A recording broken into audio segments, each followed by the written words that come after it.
আজ যে সিনেমার কথা বলবো তা শুধুই হরর নয়, এটি একসাথে ভক্তি, প্রতিশোধ, নারী শক্তি আর অপ্রাকৃত শক্তির এক চমকপ্রদ মিশ্রণ। সিনেমার নাম ওডেলা 2। 2025 সালের 17 এপ্রিল থিয়েটারে মুক্তি পায় এই সিনেমাটি, আর 8 মে থেকে অ্যামাজন প্রাইম ভিডিওতে স্ট্রিম হতে থাকে। এই সিনেমায় তামান্না ভাটিয়াকে দেখা যাবে একেবারে নতুন এক ভিন্ন রূপে, যেখানে তিনি শুধু নায়িকা নন, এক রহস্যময় শক্তির বাহক। তো চলুন এবার মূল কাহিনীতে ঢুকে পড়ি। ওডেলা নামের একটি গ্রাম। এই গ্রামের এক স্কুল ছাত্রী, যার উপর ভর করেছে এক ভয়ঙ্কর দুষ্টু আত্মা। হঠাৎ একদিন তাকে দেখা যায় স্টেশন দিয়ে হেঁটে আসতে, হাতে একটা কাটা রক্তাক্ত মাথা। সে বিভীষিকাময় দৃশ্য দেখে স্টেশন জুড়ে আতঙ্ক ছড়িয়ে পড়ে। সাধারণ মানুষ থেকে শুরু করে উপস্থিত পুলিশ, সবাই স্তব্ধ, কেউ কিছু বলতে পারে না। মেয়েটির শান্ত ভঙ্গিতে এগিয়ে যায়, তারপর সোজা থানায় গিয়ে হাজির হয়। তার রক্তমাখা হাতে থাকা সেই কাটা মাথাটা সে থানার টেবিলের উপর রাখে। পুরো থানা মুহূর্তেই থমকে যায়। একটা দমবন্ধকর নিস্তব্ধতার মাঝে হঠাৎ এক পুলিশ অফিসার বলে ওঠে, এই মাথাটা কার? সিন চলে যায় 6 মাস আগে। আমরা দেখতে পাই গ্রামে তিরুপতি নামের একজন লোক ছিল, যিনি নতুন বিবাহিত বধূদের ধর্ষণ করত আর নানা ধরনের খারাপ কাজ করত। তাকে সকলেই ভয় পেত। গ্রামবাসীরা তার অত্যাচারে অতিষ্ঠ হয়ে গেছিল। একদিন তার স্ত্রী রাধা সব জেনে যায় এবং গ্রামবাসীকে বাঁচাতে রাধা তার স্বামী তিরুপতিকে খুন করে। রাধা এখন তার স্বামীকে খুন করার দায়ে জেলে আছে, আর গ্রামবাসীরা তিরুপতির লাশটাকে চিতায় না জ্বালিয়ে মাটিতে পুঁতে রাখে, যাতে সে সারা জীবন কষ্ট পায়। গ্রামবাসীর কাছে তিরুপতির আত্মা অনেক অনুরোধ করে যাতে তাকে আর কষ্ট দেওয়া না হয়, তার দেহ যেন জ্বালিয়ে দেওয়া হয়। কিন্তু তার কথা কেউ না শুনে সেখান থেকে চলে যায়। এতে তিরুপতির আত্মা অনেক রাগান্বিত হয়ে যায়।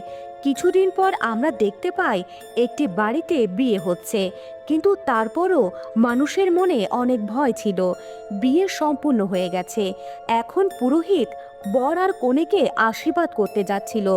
সে হঠাৎ দেখতে পায় তিরুপতির লাশ যেখানে সমাধি দেওয়া হয়েছিল, ওইখানে কিছু ছেলে বসে মদ পান করছিল।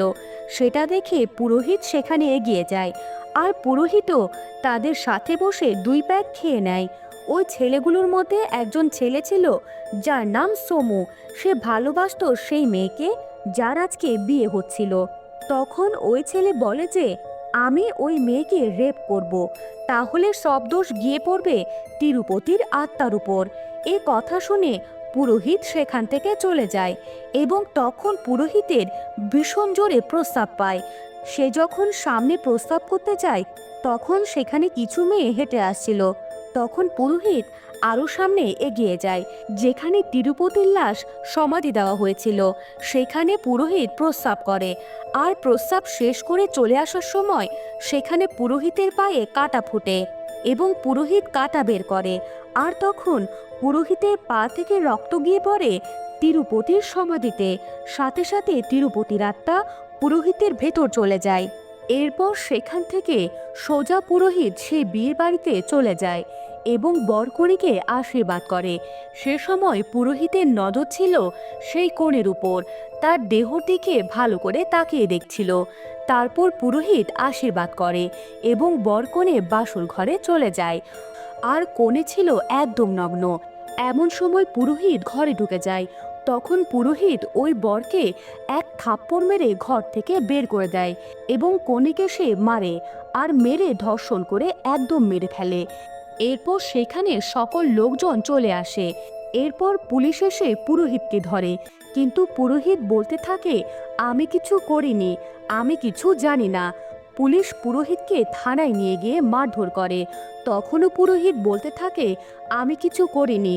তখন পুলিশ বলে তাহলে কে করেছে?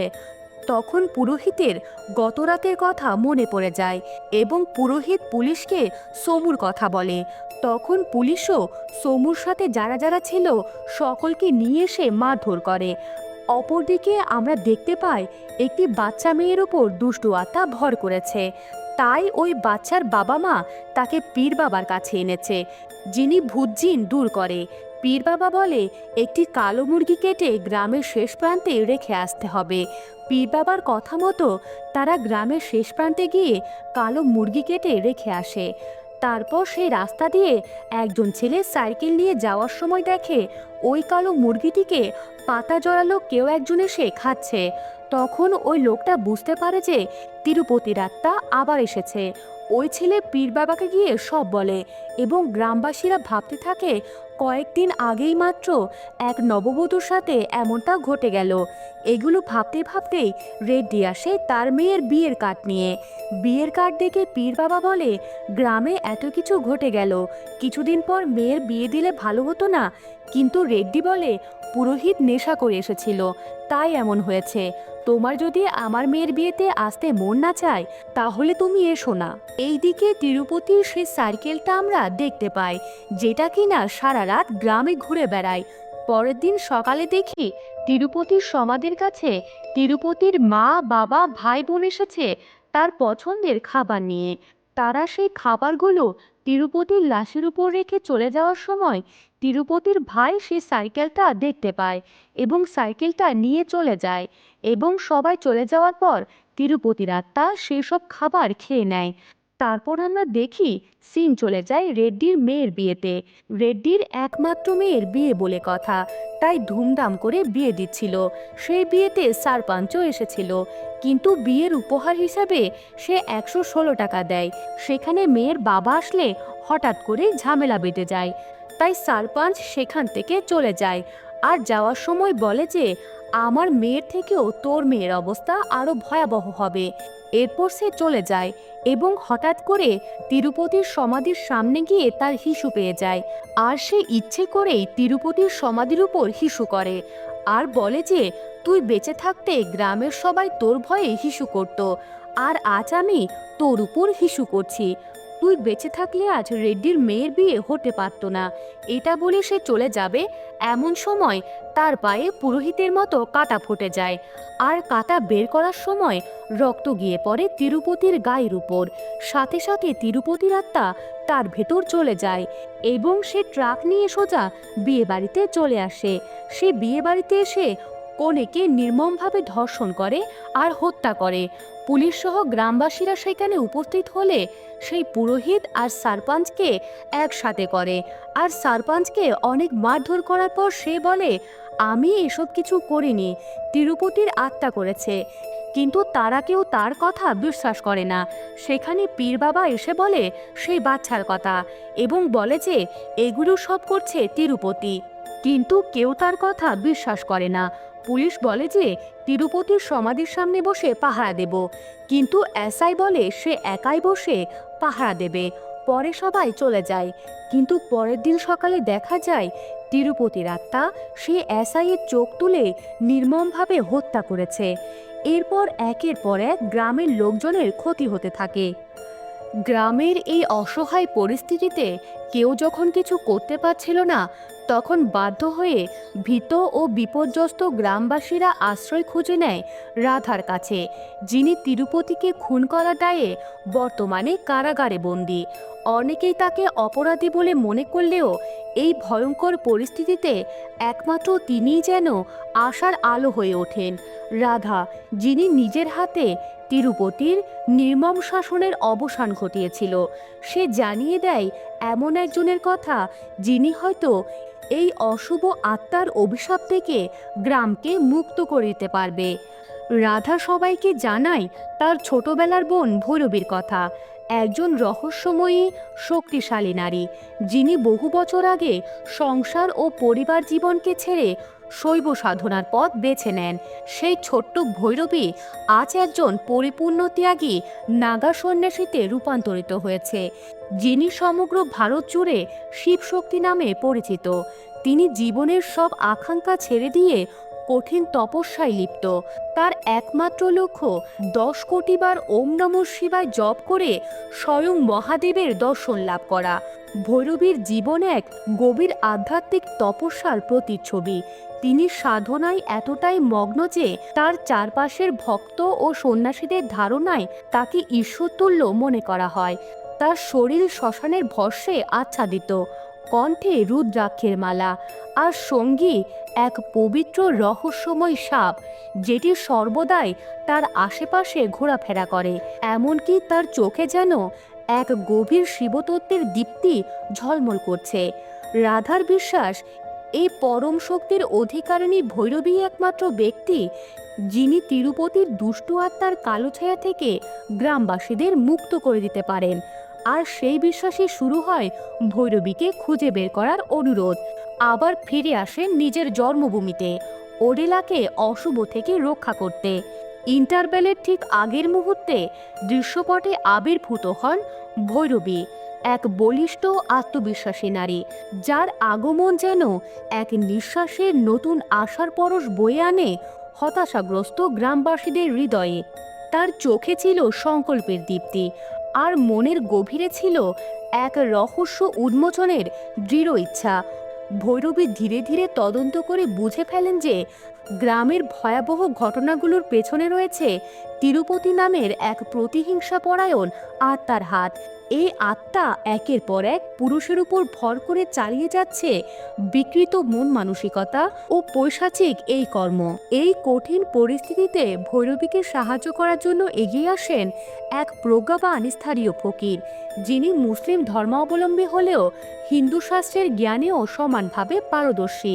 মুরারি শর্মা অভিনীত এই চরিত্রটি অসাধারণভাবে তুলে ধরেছে এমন একজন আধ্যাত্মিক সাধকের রূপ, যিনি ধর্মের গণ্ডি পেরিয়ে মানবতার কথা বলেন।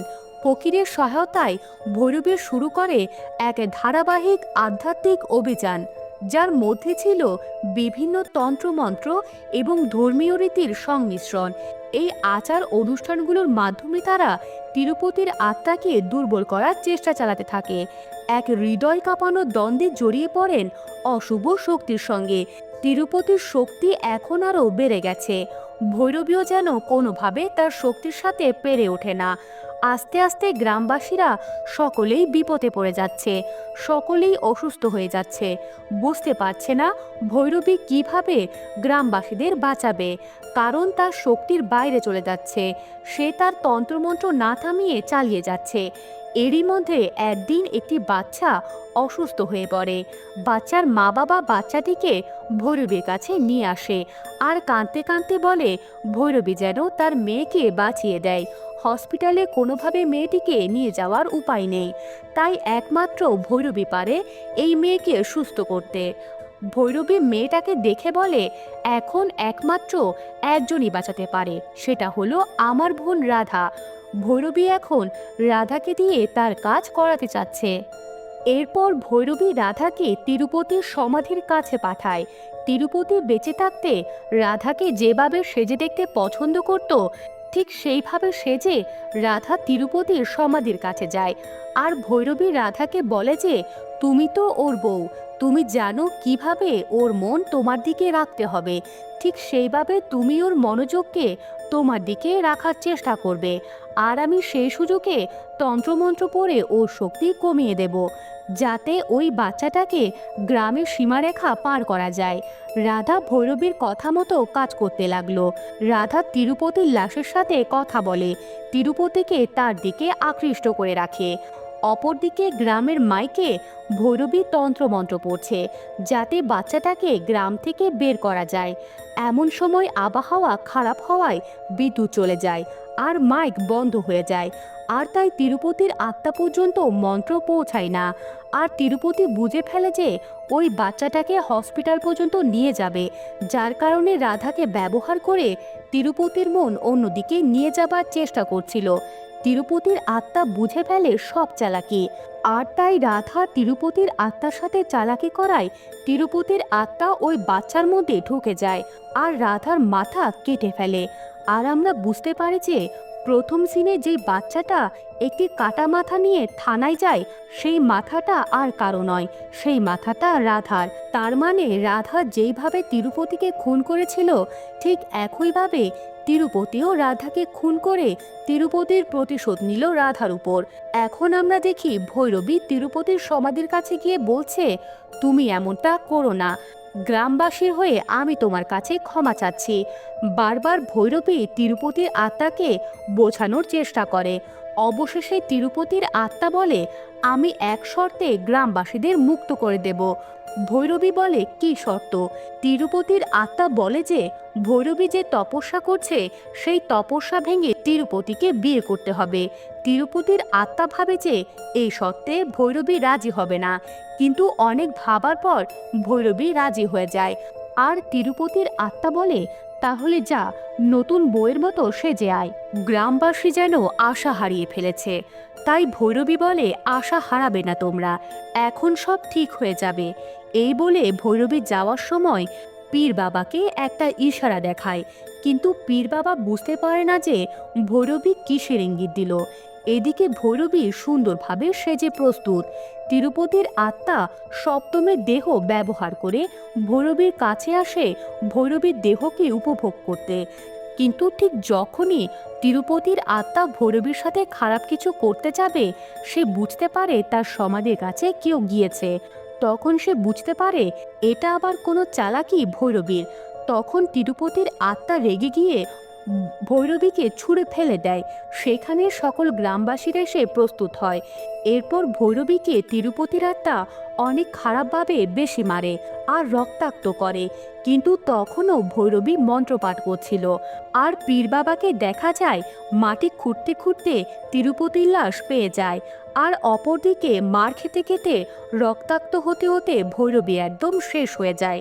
তখন ভৈরবী শুনতে পায় গুহায় থাকা এক সাধু বাবা বলে, হেরে যেও না, আরও একবার মন্ত্রপাঠ করা বাকি আছে। কিন্তু ততক্ষণে ভৈরবীর দেহ নিথর হয়ে যায়। কেউ তার কাছে আসতে পারছে না তিরুপতির আত্মার ভয়ে। কিন্তু একটি ছোট বাচ্চা মেয়ে সাহস করে ভৈরবীর কাছে যায় আর নন্দীর মূর্তির কাছে গিয়ে বলে ভৈরবীকে বাঁচাতে। এবং খুব আজবভাবে নন্দী তখন হঠাৎ করে প্রকট হয় আর ভৈরবীকে জাগিয়ে তোলে। ভৈরবীকে উঠতে দেখে তিরুপতি তার সকল শক্তি দিয়ে গ্রামবাসীকে শেষ করতে উঠে পড়ে লাগে। আর তখনই ভৈরবী তার শেষ মন্ত্রটি পড়ে নেয়। সঙ্গে সঙ্গে সেইখানে মহাদেব প্রকট হয় আর ভৈরবীকে একটি ত্রিশূল হাতে দেয়। আর তখন ভৈরবীর মধ্যে এক আশ্চর্য শক্তি চলে আসে। তখন ভৈরবী সেই ত্রিশূল দিয়ে তিরুপতিকে আঘাত করলে তিরুপতির আত্মা দেহ থেকে বেরিয়ে যায়। অপরদিকে আমরা দেখি যে পীর বাবা তিরুপতির লাশকে জ্বালিয়ে দেয়। এরপর সবাই ভাবে যে তিরুপতির আত্মা শেষ হয়ে গেছে, কিন্তু আমরা দেখতে পাই ভৈরবী গ্রামবাসী থেকে বিদায় নিয়ে চলে যায় এবং তারপরে তিরুপতির সে সাইকেলটা আবার ওডেলা গ্রামে দেখা যায়, যেটা থেকে মানুষ বুঝতে পারে তিরুপতির আত্মা একেবারেই শেষ হয়নি। তো দর্শক, আজকের মুভিটি আপনাদের কাছে কেমন লাগলো অবশ্যই কমেন্ট বক্সে কমেন্ট করে জানাতে ভুলবেন না। আর আমাদের ভিডিও ভালো লাগলে অবশ্যই চ্যানেলটি সাবস্ক্রাইব করে পাশে থাকা বেল আইকনটি প্রেস করে দেবেন। দেখা হবে নতুন কোনো ভিডিওতে। ততদিন পর্যন্ত ভালো থাকুন। ধন্যবাদ।